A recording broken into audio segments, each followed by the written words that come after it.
लीजिए सुनिए मुंशी प्रेमचंद के लिखे कथा संग्रह मानसरोवर 3 की कहानी तैतर, मेरी यानी समीर गोस्वामी की आवाज में। आखिर वही हुआ जिसकी आशंका थी, जिसकी चिंता में घर के सभी लोग और विशेषतः प्रसूता पड़ी हुई थी। 3 पुत्रों के पश्चात कन्या का जन्म हुआ। माता सौर में सूख गई, पिता बाहर आंगन में सूख गए और पिता की वृद्धा माता सौर के द्वार पर सूख गई। अनर्थ, महा अनर्थ। भगवान ही कुशल करें तो हो। ये पुत्री नहीं राक्षसी है। इस अभाग्नि को इसी घर में आना था। आना ही था तो कुछ दिन पहले क्यों न आई। भगवान 7वें शत्रु के घर भी तैतर का जन्म न दें। पिता का नाम था पंडित दामोदर दत्त।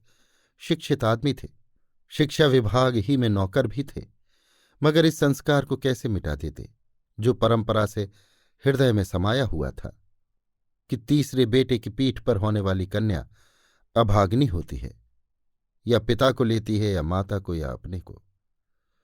उनकी वृद्धा माता लगी नवजात कन्या को पानी पी पी कर कोसने।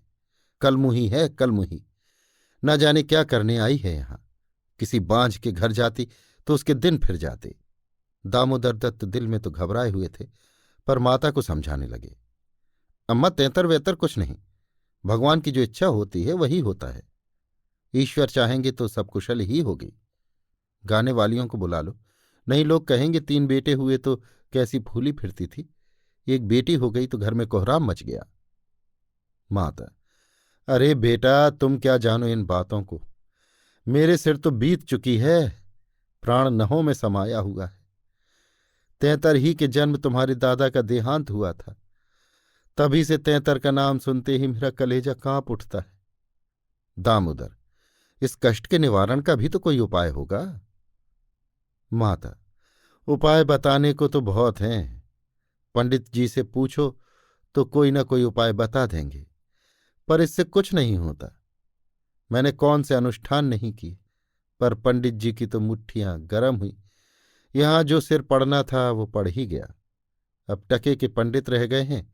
यजमान मरे या जिए, उनकी बला से उनकी दक्षिणा मिलनी चाहिए।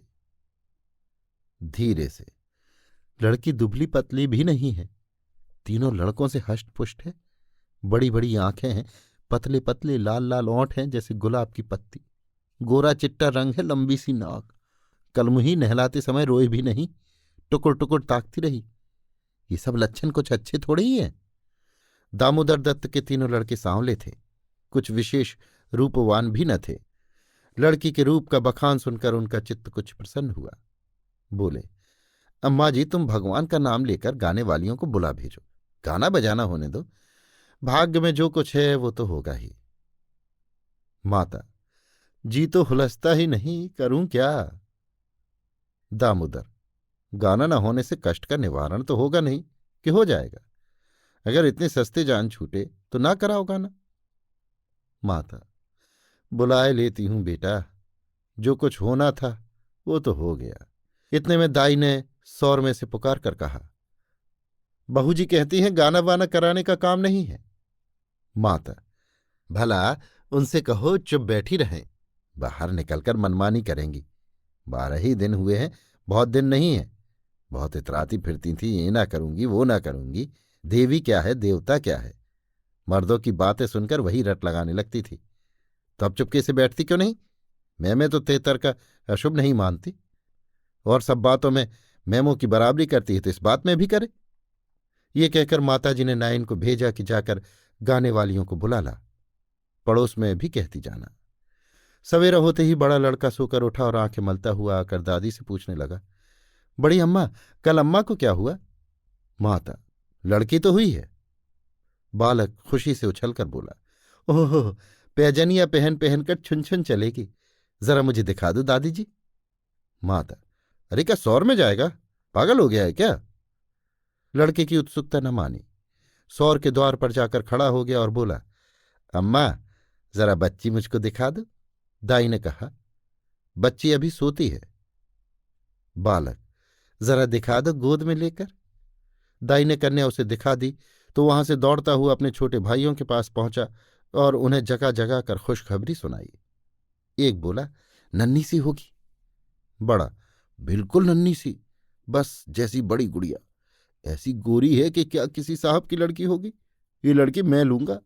सबसे छोटा बोला, हमको भी दिखा दो। तीनों मिलकर लड़की को देखने आए और वहां से बगलें बजाते उछलते कूदते बाहर आए। बड़ा, देखा कैसी है? मझला, कैसी आंखें बंद किए पड़ी थी। छोटा, इसे हमें तो देना। बड़ा, खूब द्वार पर बारात आएगी, हाथी घोड़े बाजे आतशबाजी। मंझला और छोटा ऐसे मग्न हो रहे थे मानो वो मनोहर दृश्य आंखों के सामने है। उनके सरल नेत्र मनोल्लास से चमक रहे थे। मंझला बोला, फुलवारियां भी होंगी। छोटा, हम भी फूल लेंगे। छठी भी हुई, वरही भी हुई, गाना बजाना खाना खिलाना देना दिलाना सब कुछ हुआ, पर रस्म पूरी करने के लिए दिल से नहीं, खुशी से नहीं। लड़की दिन दिन दुर्बल और अस्वस्थ होती जाती थी। माँ उसे दोनों वक्त अफीम खिला देती और बालिका दिन और रात नशे में बेहोश पड़ी रहती। जरा भी नशा उतरता तो भूख से विकल होकर रोने लगती। माँ कुछ ऊपरी दूध पिलाकर फिर अफीम खिला देती। आश्चर्य की बात तो ये थी कि अब की उसकी छाती में दूध ही नहीं उतरा।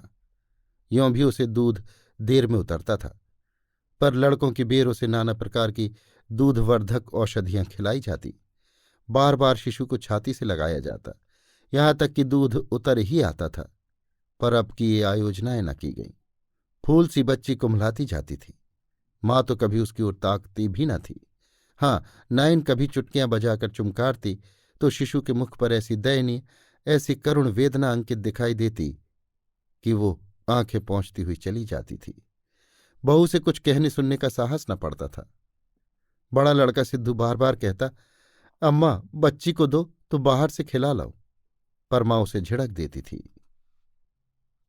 3-4 महीने हो गए। दामोदर दत्त रात को पानी पीने उठे तो देखा कि बालिका जाग रही है। सामने ताख पर मीठे तेल का दीपक जल रहा था। लड़की टकटकी बांधे उसी दीपक की ओर देखती थी और अपना अंगूठा चूसने में मग्न थी। चुभ चुभ की आवाज आ रही थी। उसका मुख मुरझाया हुआ था, पर वो न रोती थी न हाथ पैर फेंकती थी। बस अंगूठा पीने में ऐसी मग्न थी मानो उसमें सुधा रस भरा हुआ है। वो माता के स्तनों की ओर मुंह भी नहीं फेरती थी, मानो उसका उन पर कोई अधिकार नहीं, उसके लिए वहां कोई आशा नहीं। बाबू साहब को उस पर दया आई। इस बेचारी का मेरे घर जन्म लेने में क्या दोष है? मुझ पर या इसकी माता पर जो कुछ भी पड़े उसमें इसका क्या अपराध? हम कितनी निर्दयता कर रहे हैं कि एक कल्पित अनिष्ट के कारण इसका इतना तिरस्कार कर रहे हैं। माना कि कुछ अमंगल हो भी जाए तो भी क्या उसके भय से इसके प्राण ले लिए जाएंगे? अगर अपराध ही है तो मेरा प्रारब्ध है। इस नन्हे से बच्चे के प्रति हमारी कठोरता क्या ईश्वर को अच्छी लगती होगी? उन्होंने उसे गोद में उठा लिया और उसका मुख चूमने लगे। लड़की को कदाचित पहली बार सच्चे स्नेह का ज्ञान हुआ। वो हाथ पैर उछाल कर गूंगू करने लगी और दीपक की ओर हाथ फैलाने लगी। उसे जीवन ज्योत सी मिल गई। प्रातःकाल दामोदर दत्त ने लड़की को गोद में उठा लिया और बाहर लाए। स्त्री ने बार बार कहा, उसे पड़ी रहने दो, ऐसी कौन सी सुंदर है। अभाग्नि रात दिन तो प्राण खाती रहती है, मर भी नहीं जाती कि जान छूट जाए। किंतु दामोदर दत्त ने ना माना। उसे बाहर लाए और अपने बच्चों के साथ बैठकर उसे खिलाने लगे। उनके मकान के सामने थोड़ी सी जमीन पड़ी हुई थी। पड़ोस के किसी आदमी की एक बकरी उसमें आकर चरा करती थी। इस समय वो भी चल रही थी।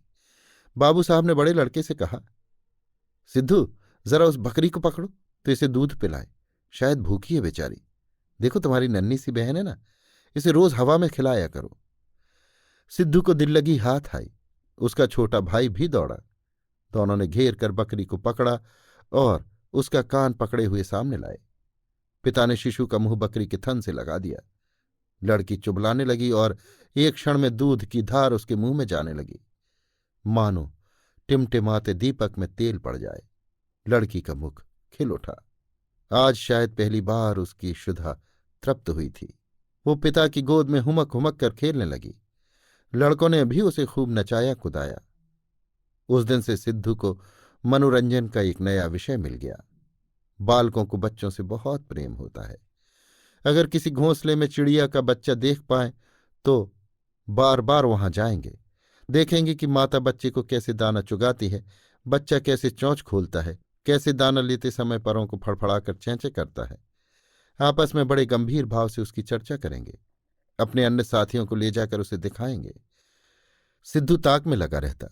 ज्यों ही माता भोजन बनाने या स्नान करने जाती, तुरंत बच्ची को लेकर आता और बकरी को पकड़कर उसके थन से शिशु का मुंह लगा देता। कभी कभी दिन में 2-2, 3-3 बार पिलाता। बकरी को भूसी चोकर खिलाकर ऐसा परचा लिया कि वो स्वयं चोकर के लोभ से चली आती और दूध देकर चली जाती। इस भांति कोई 1 महीना गुजर गया। लड़की हष्टपुष्ट हो गई, मुख पुष्प के समान विकसित हो गया, आंखें जाग उठी, शिशुकाल की सरल आभा मन को हरने लगी। माता उसे देख देख कर चकित होती थी। किसी से कुछ कह तो नहीं सकती, पर दिल में उसे आशंका होती थी कि अब ये मरने की नहीं, हम ही लोगों के सिर जाएगी। कदाचित ईश्वर इसकी रक्षा कर रहे हैं, जभी तो दिन दिन निखरती आती है, नहीं अब तक तो ईश्वर के घर पहुंच गई होती। मगर दादी माता से कहीं ज्यादा चिंतित थी।